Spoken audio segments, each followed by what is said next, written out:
in 41, there was a raid of some kind, and they picked up a number of my uncles, mostly the younger ones. And those uncles were taken to work camps. Apparently, there had been some talk about the Germans wanted volunteers to go work in Germany, and they were calling for French men to come and volunteer. And they had even some kind of an exchange program in which they said they would release prisoners of war in exchange for the volunteers.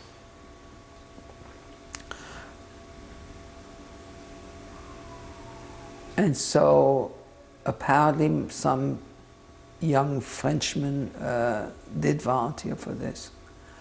But the Jews were then taken and supposedly also for labor. But of course they didn't volunteer, they were taken. And I had a number of my uncles who went. Would say they were taken? They were arrested. They were arrested. My uncle Avram was arrested. By whom? I don't know. I was not aware of it. I do know, what I do remember is my mother making packages, because once a month they were allowed to receive a package. And the family would get together and they would put together packages for those people in the family who had been arrested. And they would write a letter once a month. And this went on for almost a year. They started to arrest the Jewish people. Were you arrested? Yes, not arrested. The police called me to bring my papers to see what I did during the war. So I was legal, so I went a volunteer to go to work. And they said, I went with my wife, I did the paper, they said, come with somebody from your family. So when I came in, they said to my wife, bring something for 24 hours to eat, a blanket and another pair of shoes. And that's fast. And what happened then? They put us in a camp in France. I was for 14 months in a camp. What was the name of the camp? Beaune-la-Roland. A little bit later on, my father and other Jewish men were taken. What month was that? That was in 1941. My father was taken first, and he was sent to a camp. And all the men had to cut trees to make roads for the Germans.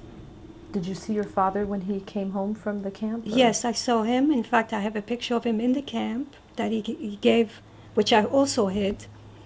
When he came back, he used to write us. And then when he was away for a long time, for about a year.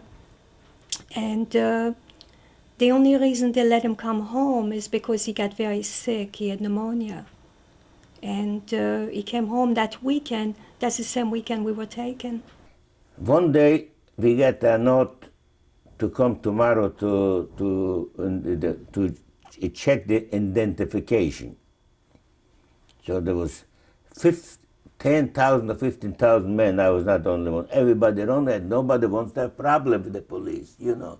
Everybody wants to have kosher, got good papers.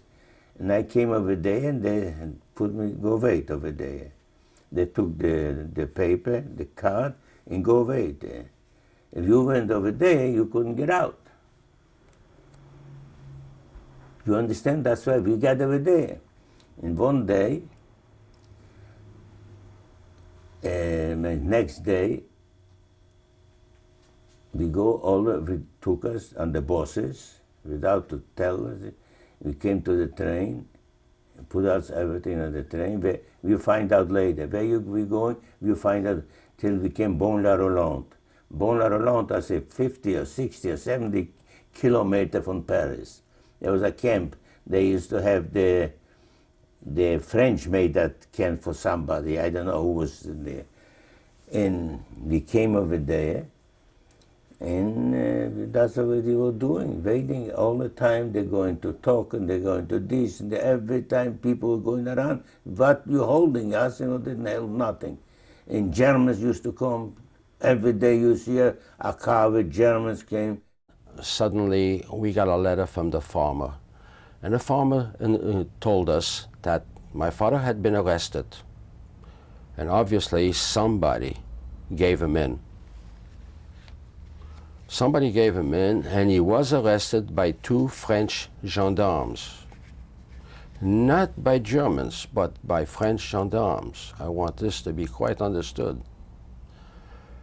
And we never heard from him since. Needless to say that my mother nearly went berserk, totally. It was terrible. It was horrible. And we didn't hear from him.